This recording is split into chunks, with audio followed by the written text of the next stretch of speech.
আসসালামু আলাইকুম রহমতুল্লাহ। সুপ্রিয় ক্লাস 9 এর শিক্ষার্থীবৃন্দ, এটা হচ্ছে তোমাদের সাথে আমার এই বছরের প্রথম ক্লাস। তো আমরা যেহেতু প্রথম ক্লাস, সেহেতু তোমাদেরকে ইংলিশ গ্রামারের আমি চাচ্ছি যে সেন্টেন্স নিয়ে একটু ধারণা দিই। সেন্টেন্স অর্থ হচ্ছে তোমার কি বলো? বাক্য মানে যেটা আমরা কথাবার্তা বলি। তো বাংলা ব্যাকরণেও বাক্য হতে হলে কিছু গুণ লাগে, যেমন আকাঙ্ক্ষা, আসক্তি ও যোগ্যতা। ঠিক ইংলিশ গ্রামারেও একটা বাক্য হতে হলে কিছু রুল প্লে করতে হয়। এটা বাক্যের রুল হচ্ছে তোমার সাবজেক্ট প্রথমে বসবে, সাবজেক্টের পরে তোমার কি বসবে? ভার্ব বসবে, ভার্বের পরে কি বসবে? অবজেক্ট বসবে। এটা হচ্ছে একবার বেসিক। যেমন আই এম আ পকট্রোল, আই এম এ পকট্রোল, আই গো টু স্কুল। এখানে আইটা হচ্ছে তোমার সাবজেক্ট, গোটা হচ্ছে তোমার ভার্ব, আর স্কুলটা হচ্ছে তোমার অবজেক্ট। তো অবজেক্টটা তোমার একটু বড় হতে পারে। কথা কি বলছি, বুঝছো কিনা? তো যাই হোক, এই সেন্টেন্সটা ইংলিশ গ্রামারের 5 প্রকার। কয় প্রকার? 5 প্রকার। প্রথম প্রকার হচ্ছে তোমার অ্যাসার্টিভ সেন্টেন্স। আবার অ্যাসার্টিভ সেন্টেন্সকে আমরা দুই ভাগে ভাগ করতে পারি। Affirmative, negative. আগে বলি, অ্যাসার্টিভ অর্থ হচ্ছে তোমার বর্ণনামূলক বাক্য, বিবৃতিমূলক বাক্য, মানে যেটা দিয়ে আমরা নরমালি কথাবার্তা বলি। আমি ভাত খাই, আই ইট রাইস, আমি স্কুলে যাই, আই গো টু স্কুল। কি বলছি, বুঝছো কিনা? তো এইভাবে এই অ্যাফার্মেটিভকে আবার দুই ভাগে ভাগ করা যায়, অ্যাফার্মেটিভ এবং নেগেটিভ। তো আমরা যেমন এই আই গো টু স্কুলকে আমরা যদি নেগেটিভ করতে যাই, নেগেটিভ অর্থ হচ্ছে তোমার নেতিবাচক, আর অ্যাফার্মেটিভ অর্থ হচ্ছে তোমার ইতিবাচক। তো আমি যদি বলি আই গো টু স্কুল, এটা অ্যাফার্মেটিভ সেন্টেন্স, ইতিবাচক। এটা আমরা যদি নেগেটিভ নেতিবাচক যদি করতে যাই, অর্থ কিন্তু চেঞ্জ হয় না, জাস্ট স্ট্রাকচার চেঞ্জ হয়। এখন আমি যদি বলি আমি স্কুলে যাই, এটা নেগেটিভ যদি আমি বলি যে আমি স্কুলে যাই না, তাহলে হবে না। তাহলে হবে কি, আমি স্কুল মিস করি না, আমি স্কুল মিস করি না, বা don't miss school, by don't miss my class. Okay, অর্থ হয়। তুমি কি বুঝছো কিনা এটা? তাহলে অ্যাসার্টিভ সেন্টেন্সের রুলটা হচ্ছে কি, প্রথমে বলবে সাবজেক্ট, পরে বলবে ভার্ব, পরে বলবে অবজেক্ট। কথা বুঝছো কিনা? সাবজেক্ট মানে হচ্ছে সেন্টেন্সে যার সম্পর্কে কিছু বলে, যে মানে সাবজেক্ট অর্থ কি, কর্তা, কর্তা যা করে তাই কি সাবজেক্ট। আর কর্তার কাজ হচ্ছে তোমার কি, ভার্ব। আর কর্তা যেটা জায়গায় আশ্রয় করে, যেটা দিয়ে কাজ করে, সেটা হচ্ছে তোমার অবজেক্ট। অবজেক্ট বাংলা অর্থ হচ্ছে কি, কর্ম। মনে রাখবে, সাবজেক্ট সবসময় নাউন হয়, সাবজেক্ট সবসময় কি হয়, নাউন হয়। নাউনের পরিবর্তে যেটা বসে প্রোনাউন হতে পারে। যেমন আইটা প্রোনাউন না, কখন না বলে আমি বলছি যে কি আই, কি বলছি, বুঝছো কিনা? ওকে, ফাইন। এরপরে আসে তোমার ইন্টারোগেটিভ সেন্টেন্স। ইন্টারোগেটিভ অর্থ হচ্ছে প্রশ্নবোধক। ইন্টারোগেটিভ অর্থ হচ্ছে কি, প্রশ্নবোধক। যারা ইন্টারোগেটিভ সেন্টেন্সকে ভালোভাবে বুঝতে পারবা, তারা তোমার ট্যাগ কোশ্চেন করতে পারবা। ইন্টারোগেটিভ সেন্টেন্স ভালোভাবে বুঝতে পারলে কি করতে পারবা, ট্যাগ কোশ্চেন। তো আগে বলি ইন্টারোগেটিভ সেন্টেন্স কাকে বলে, যে সেন্টেন্স দ্বারা কোনো প্রশ্ন করা হয়, সেটা হচ্ছে তোমার কি সেন্টেন্স, ইন্টারোগেটিভ সেন্টেন্স। সাধারণ ইন্টারোগেটিভ সেন্টেন্স তোমার ডাব্লিউএইচ কোশ্চেন দিয়ে হয়। Who are you, how old are you, when do you get up from bed, when do you get up from bed, why are you calling me, why are you calling me। তাহলে what's your name, তাহলে আমরা WH question দিয়ে interrogative question করে ফেলছি। Interrogative question আরো কি দিয়ে হয়, অক্সিলারি ভার্ব দিয়ে। অক্সিলারি ভার্ব যদি বাক্যের প্রথমে বসে, তাহলে সেটাও ইন্টারোগেটিভ সেন্টেন্স। অক্সিলারি ভার্ব কি কি, am, is, are, have, had, can, could, shall, should, may, might, will, would, ইত্যাদি ইত্যাদি। এগুলো তোমার কি, অক্সিলারি ভার্ব। অক্সিলারি ভার্বগুলো যদি বাক্যের প্রথমে থাকে, তুমি চিনতে পারবে যে এটা কোন সেন্টেন্স, ইন্টারোগেটিভ সেন্টেন্স। ঠিক অক্সিলারি ভার্বের পরে কি বসে, সাবজেক্ট বসে। ক্যান দিয়ে যদি আমি বাক্য তৈরি করি, can I help you, can I help you. কথা বুঝছো কিনা? May I come in sir, may I come in sir. মেয়ের পর আমি কি দিছি, আই দিছি, দেখছো? তাহলে হ্যাঁ, এম আই স্টুডেন্ট। তাহলে আমরা বুঝতে পারলাম যে ইন্টারোগেটিভ সেন্টেন্স কিভাবে তৈরি হয়, বাক্যের প্রথমে কি বসে, অক্সিলারি ভার্ব, সাবজেক্ট বসে। এখন কোন বাক্যে তোমার অক্সিলারি ভার্ব থাকে না, যেমন আই গো টু স্কুল, এখানে অক্সিলারি ভার্ব আছে না, মানে am, is, are, was, are, have, has, had, এগুলো আছে নাই। যদি না থাকে তাহলে আমরা টেন্স অনুযায়ী ডু, ডাজ, ডিড দিয়ে করব। টেন্স অনুযায়ী কি দিয়ে করব, ডু, ডাজ, ডিড। প্রেজেন্ট টেন্সে যদি তোমার প্রেজেন্ট টেন্স হয় ভার্ব, তাহলে তুমি কি দিবা হয় ডু অথবা ডাজ Does. যে সাবজেক্ট Third person singular হলে does. ডাজ দিয়ে করবা আর যদি প্লুরাল হয় সাবজেক্ট তাহলে কি হয় Plural. হয় অথবা আই অথবা ইউ থাকে আই অথবা You. আর সাবজেক্ট যদি আই ইউ অথবা প্লুরাল থাকে তাহলে প্রেজেন্টে তুমি করবা ডু দ্বারা আর সাবজেক্টে যদি তোমার থার্ড পারসন থাকে তাহলে তুমি করবা কি দ্বারা Does. কি বলছি বুঝতে পারছো কিনা G. আর যে ফার্স্ট টেন্সের সেন্টেন্স হয় তাহলে তোমরা কি দিবা ডিড দ্বারা যেমন I went to school I went to school এটাকে আমরা যদি ইন্টারপ্রেট করি তাহলে কি হবে আমরা did I go to school School. Did I Go to school. আর ওয়েন্ট হচ্ছে তোমার কোন টেন্স ফার্স্ট টেন্স গোয়ের ফার্স্ট টেন্স তো মনে রাখবে এখন ডু ডাজ ডিড দিয়ে যখন প্রশ্ন করবা তখন মেইন ভার্ব বসে কোন ভার্ব বসে Main verb. Main verb. তাহলে আমরা ইন্টারপ্রেট সেন্টেন্স চিনবো আজকে এটা চিনলাম এখন আমরা দেবো কি একটা আলটিমেট ইন্টারপ্রেট ইম্পারেটিভ Imperative.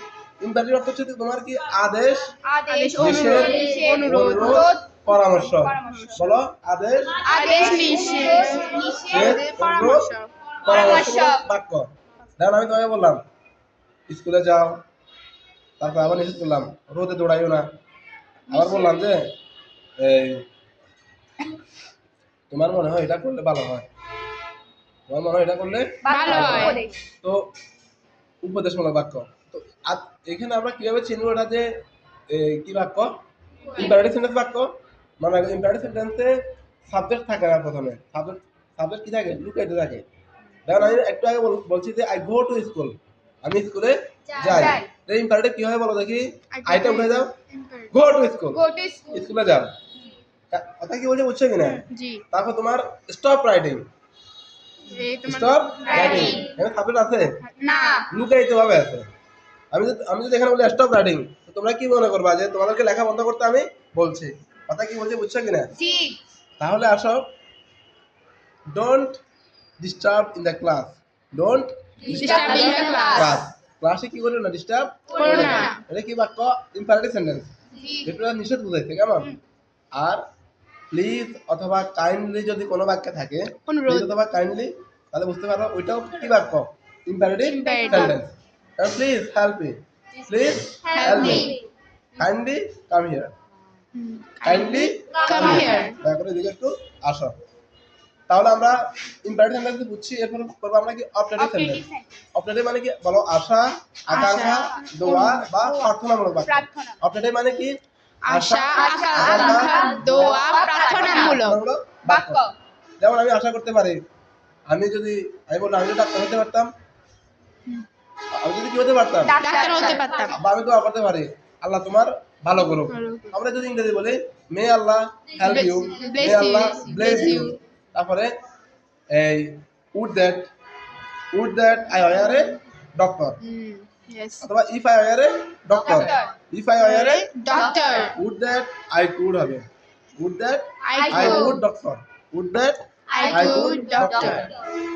এটা if I were a doctor শুনো এখানে আমি একটু মিস্টেক হয়েছে আমার এখানে যেটা হচ্ছে কি if I were a doctor হচ্ছে কি তোমার আমি যদি if I were a doctor আমি যদি কি হতে পারতাম এই যে মানে ডাক্তার ডাক্তার হতে হতে পারতাম চিকিৎসক হতে পারতাম পারতাম এটা হচ্ছে বা I wish I were a doctor Doctor. কথা কি বলছি বুঝছো না এগুলো সবগুলো কি imperative sentence sorry optative sentence দোয়া না দোয়া প্রার্থনা কথা কি বলছি না কামনা বাসনা ইচ্ছা এমন তারপর আমি যদি বলি wish you a good day wish you a good day good day আচ্ছা আমি যদি বলি হ্যাপি বার্থডে টু ইউ এটা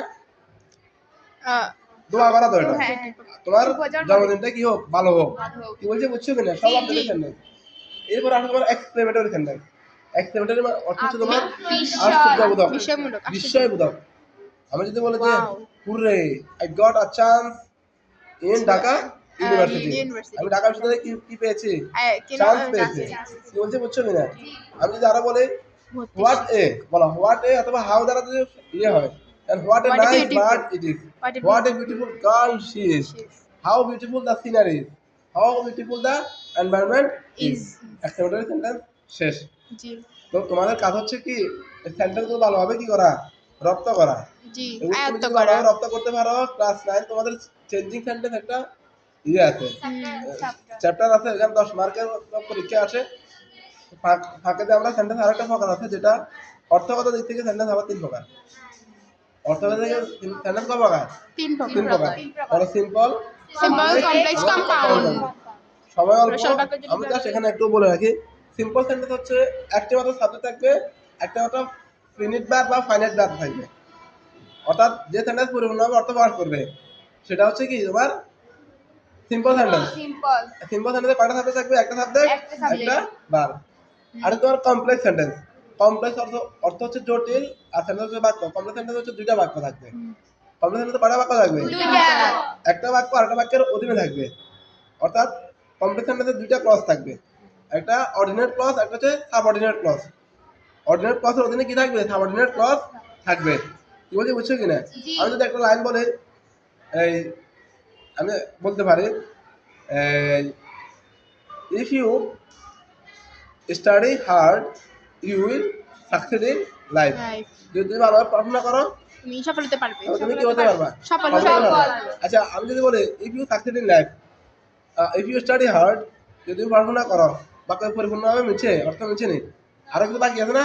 জি। You will succeed in life. হুম। কি বলছি বুঝছো কিনা? তাহলে দুইটা বাক্য একসাথে। একসাথে যদি যোগ হয় কি দ্বারা? বিভিন্ন ক্লজ দ্বারা, যেমন ইফ দ্বারা, অলদো দ্বারা, তারপর তোমার হু, হুইচ, হোয়াট, দ্যাট, হোয়েন দ্বারা। কি বলছি বুঝছো কিনা? জি। আনলেস দ্বারা, সিন্স, অ্যাজ দ্বারা, তো সেটা হচ্ছে তোমার কি বাক্য? কমপ্লেক্স বাক্য। আর কম্পাউন্ড বাক্য হচ্ছে দুইটা বাক্য, দুইটা স্বাধীন বাক্য কিছু কনজাংশন দ্বারা যোগ হবে, যেমন অ্যান্ড, বাট, অর দ্বারা যদি কিছু বাক্য দুইটা বাক্য যোগ হয়, I am A Fakhrul and he is a Nasir. আমি হচ্ছে কি ফখরুল, সে হচ্ছে নাসির। দুইটা বাক্য অ্যান্ড দ্বারা যোগ হয়েছে। আমি আরেকটা বাক্য বললাম যে he is poor but honest, দুইটা বাক্য বাট দ্বারা যোগ হয়েছে, বিয়োগ হয়েছে। কেমন? তাহলে তোমরা একটু বাসায় আরেকটু অল্প পরিমাণে দেখবা। আমি তো জাস্ট সিম্পল কমপ্লেক্স কম্পাউন্ড নিয়ে আসছি, তোমরা শুধু ফার্স্টটা প্রকার ভালোভাবে প্র্যাকটিস করিও। জি। কি বলছি বুঝছো কিনা? জি জি আল্লাহ হাফেজ, আসসালামু আলাইকুম।